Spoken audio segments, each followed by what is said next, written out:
My name is Ellsworth Wareham. I'm a cardiothoracic surgeon and practice that as my specialty all my professional life.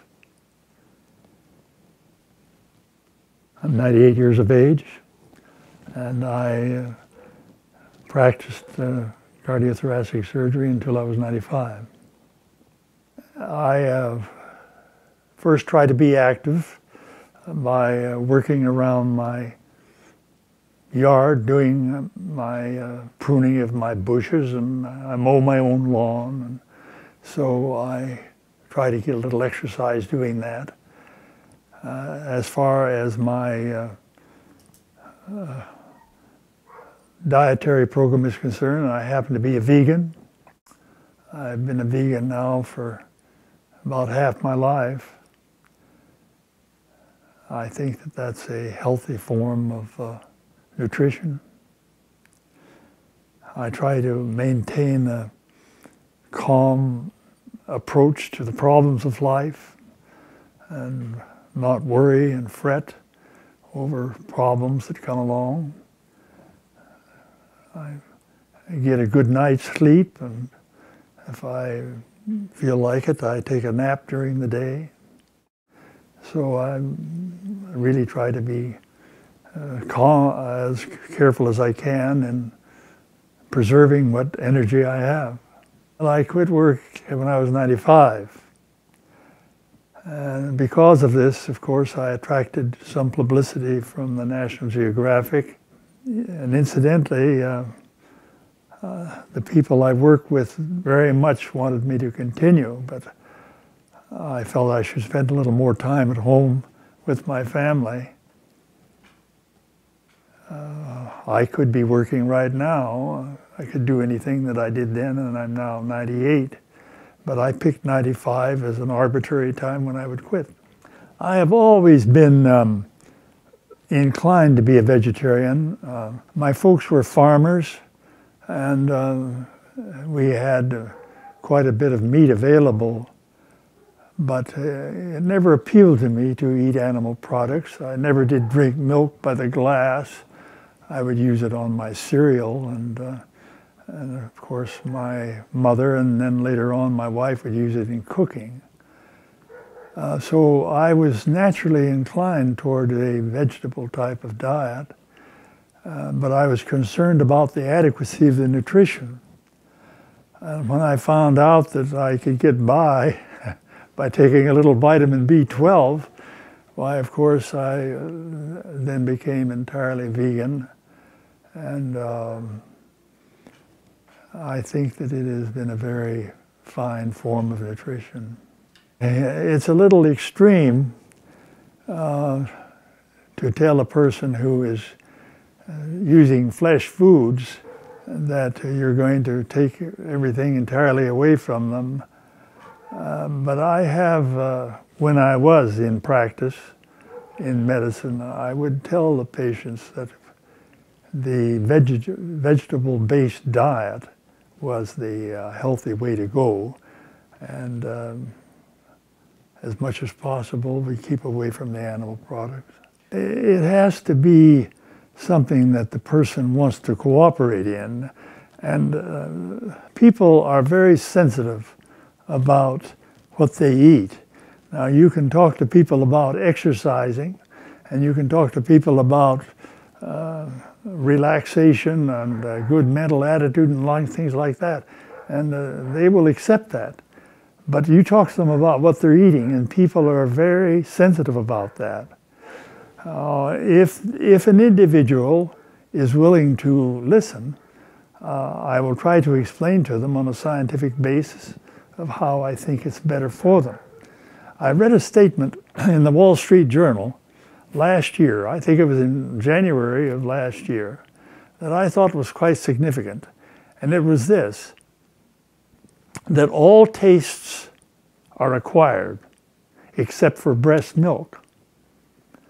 Now, this means, you see, that if you as a parent will start your child on a healthy nutrition, they'll like it. But an individual, let us say, who is old, even my age, can change their taste buds. Now, there are a lot of people that take too much salt, and their food they think is flat unless they have a lot of salt in it. But if you will diminish the amount of salt gradually, after a while they won't know the difference. And in a matter of 3 months or so, you can do a great deal to change your taste habits if you are willing to do it. If a person is willing to go through the change and give himself time, he will enjoy foods that are healthy for him.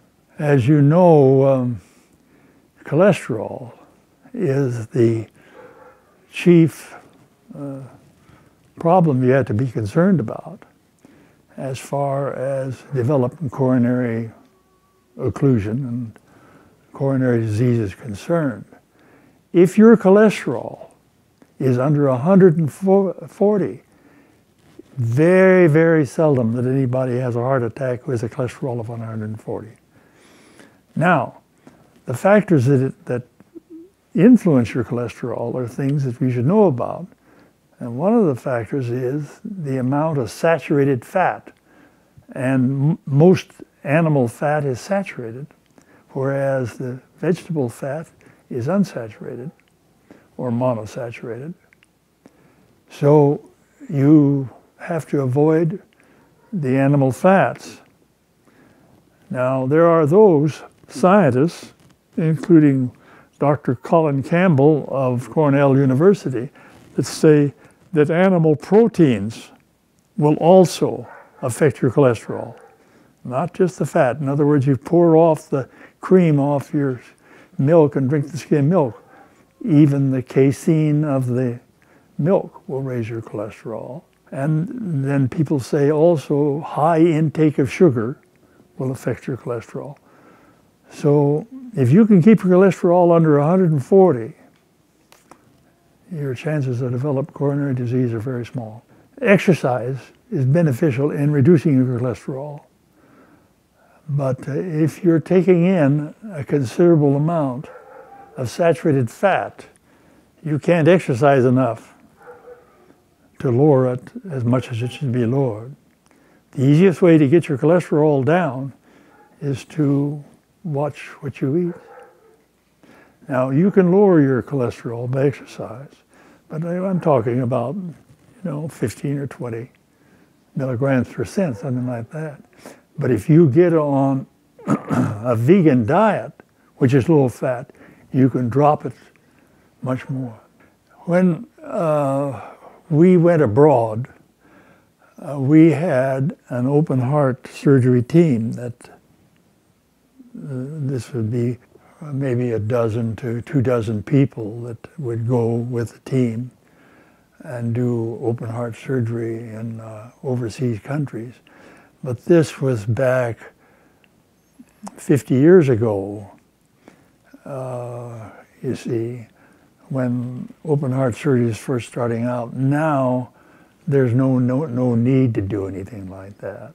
Now, most of the surgery we did when we went abroad, it was for congenital heart disease, that is defects of the heart with which a person is born, holes in the heart, malformations of the valves and so forth.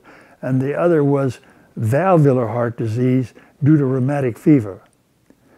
We didn't do very many coronary cases when we went overseas.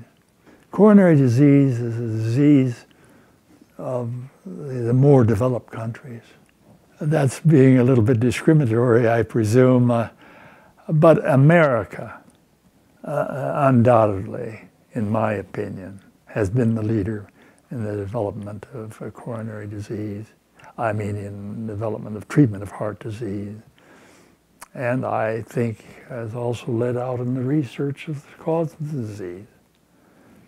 We have a lot of information in this country which is not being applied, which would greatly reduce the incidence we have of coronary disease. I don't know whether you've been following the news, but Mayor Bloomberg of New York has, made certain laws establishing the size of the soft drinks which you can buy and so forth and so on. And he has other areas in which he is also enforcing by law healthful habits. Many people question whether you should have your individual freedom limited by laws, but there's no question about it that there are certain things that we could implement in this country that would greatly reduce heart disease.